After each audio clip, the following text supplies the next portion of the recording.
당금이 없는 주식은 기획부동산에게 파는 땅과 같습니다. 개발 제한 구역의 땅을 쪼개기 한 이후에 개발 예정이라고 하면서 파는 땅과 같죠. 토지와 주식의 가장 큰 차이점은 유동성입니다. 토지는 매각하는 것이 아주 어렵습니다. 주식은 언제든지 매각을 할 수 있습니다. 개발 제한 구역에 있는 땅의 가격이 헐값인 이유는 무엇 때문일까요? 임대료가 없기 때문입니다. 토지의 가격을 결정하는 가장 결정적인 요소는 임대료입니다. 부동산의 가치가 무조건 임대료로 결정이 되는 것은 아닙니다. 임대 수익률이 낮아도 시세 차익을 목적으로 부동산을 매주식의 본질적인 가치도 배당금입니다. 2022년 배당 수익률을 보면 우리나라 배당 수익률은 2%로 낮습니다. 미국은 자사주를 위주로 매입하면서 배당 수익률이 낮죠. 우리나라는 저평가가 아니라 고평가라는 의미입니다. 매입하는 경우는 많이 있습니다. 우리나라의 경우 배당 수익률이 낮은 이유는 이중상장 때문입니다. 지주회사는 이중상장 문제로 저평가를 받는 것이 일반적입니다. 상장회사들은 연결재무제표를 작성합니다. 연결재무제표에서는 모회사와 자회사가 있습니다. 맥컬리 컬킨의 부모는 자녀의 양육권과 재산으로 법정 싸움을 했습니다. 맥컬리 컬킨의 재산을 부모의 재산으로 생각했죠. 부모는 자녀의 재산을 부모의 재산으로 생각하는 경우가 많습니다. 연결재무제표는 이런 개념입니다. 자회사의 재산을 모회사의 재산으로 생각하는 개념이 연결재무제표입니다. 에코프로 매출액은 대부분 에코프로비엠으로부터 나옵니다. 에코프로비엠 실적이 나쁘게 나오면 에코프로 실적도 나쁘게 나옵니다. 연결회계는 모회사가 자회사의 재산을 모두 소유한 것으로 보기 때문에 자회사 자산 가치는 제로로 봐야 합니다. 맥컬리 컬킨 부모가 자신의 재산에 컬킨 재산을 포함했다면 컬킨 재산은 제로로 계산하는 것이 맞죠. 이중상장이 발생하면 PBR은 낮아질 수밖에 없습니다. 연결회계는 모회사 재산 가치만 카운팅해야 합니다. 모회사만 배당을 하는 것이 전제되어 있습니다. 예를 들어 설명해보죠. 에코프로 23년 1분기 영업이익 1824억 속에는 에코프로비엠 영업이익 1073억이 포함되어 있습니다. 에코프로 자회사가 에코프로비엠만 존재한다면 에코프로의 순수 영업이익은 1824-107만 3751억입니다. 에코프로의 시가총액은 영업이익 751억으로 계산하고 에코프로비엠의 시가총액은 1073억으로 계산하는 것이 합리적입니다. 에코프로 2023년 말 자본총계는 3.48조입니다. 에코프로비엠 2023년 말 자본총계는 1.6조입니다. 에코프로 3.48조 원 중에는 1.6조 원이 포함되어 있습니다. 1.6조 원이 이중으로 카운팅되어 있죠. 에코프로의 순수 자본총계는 3.48-1.61, 88조 원입니다. PBR은 시가총액을 순자산자본 총계율로 나눈 값입니다. 에코프로 시총이 14조, 에코프로비엠 시총이 22조라고 계산해보죠. 연결회계 기준으로 계산하면 에코프로 PBR 14조 3.48조 4, 에코프로비엠 PBR 22조 1.6조 13.75입니다.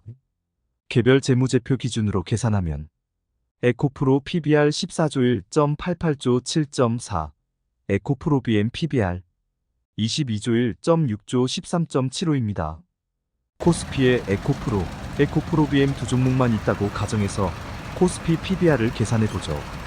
연결회계 기준으로 PBR을 계산하면 코스피 PBR 14조 22조 3.48조 1.6조 7.08입니다. 개별 재무제표 기준으로 PBR을 계산하면 코스피 PBR 14조 22조 1.88조 1.6조 10.34입니다. 코스피의 정확한 PBR은 10.34입니다. 하지만 이중상장으로 인해서 코스피 PBR은 7.08로 나타납니다. PER를 계산해보죠. PER는 시가총액을 영업이익으로 나눈 값으로 정의해보죠. 에코프로 영업이익은 2천억, 에코프로비엠 영업이익은 1,000억으로 가정하죠. 에코프로 순수 영업이익은 1,000억입니다. 코스피는 에코프로와 에코프로비엠만 존재한다고 가정합니다. 연결회계 기준으로 에코프로 PER 14조 0.2조 70, 에코프로 BM PER 22조 0.1조 220. 개별 재무제표 기준으로 에코프로 PER 14조 0.1조 140, 에코프로 BM PER 22조 0.1조 220. 코스피 PER는 연결회계 기준으로 14조 22조 0.2조 0.1조 120. 개별 재무제표 기준으로 14조 22조 0.1조 0.1조 180. 연결회계 기준 PER는 120이며 개별 재무제표 기준 PER는 180입니다. 실제로 코스피 PER는 180입니다. 연결회계 기준으로 PER을 계산하면서 자회사의 영업이익이 모회사에 포함이 되고 자회사의 영업이익을 이중으로 계산하면서 모회사의 영업이익은 과대계상됩니다. 이것이 바로 코스피 PER가 낮은 이유입니다. 2015년 구글은 물적 분할을 합니다.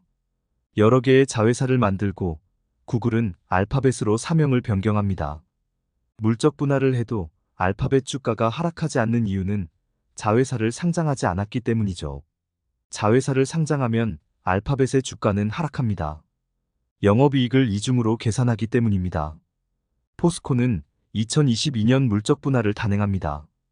포스코를 POSCO 홀딩스로 개명합니다. POSCO 홀딩스의 경우 물적 분할 이후에도 주가가 하락하지 않았던 이유는 포스코를 상장시키지 않았기 때문입니다. 포스코가 상장이 되면 이중 상장 문제가 발생합니다. LG화학은 2020년 배터리 사업 부문을 물적 분할합니다. 이후 주가는 하락합니다. 물적 분할한 사업부는 2022년 상장합니다. LG에너지솔루션 LG엔솔입니다. LG화학의 영업이익에는 LG엔솔 영업이익이 포함되어 있습니다. LG화학의 자본 총계 역시 LG엔솔의 자본이 포함되어 있습니다. LG엔솔의 영업이익과 자본 총계가 이중으로 계산이 되면서 LG화학은 저PER주가 되고 저PBR주가 되는 것입니다.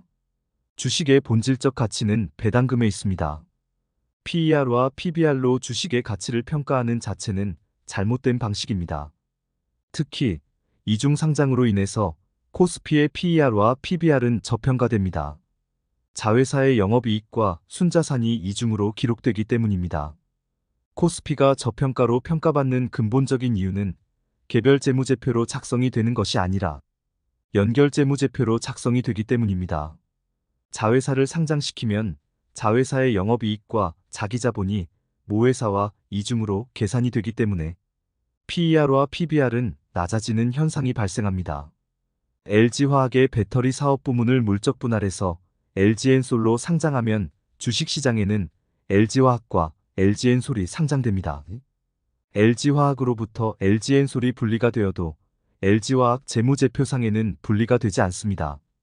이 개념을 이해해야 코스피가 저평가가 아닌 이유를 이해할 수 있습니다. 연결 재무제표에 대해서 간단하게 설명하면 LG화학과 LG엔솔의 개별 재무제표를 만들고 재무제표를 합산합니다. 그리고 투자자본상계, 내부거래상계, 채권채무상계, 재고, 유형자산 미실현 이익제거 단계를 거치게 됩니다. 연결회계를 모르면 재무제표를 분석하는 의미는 없습니다.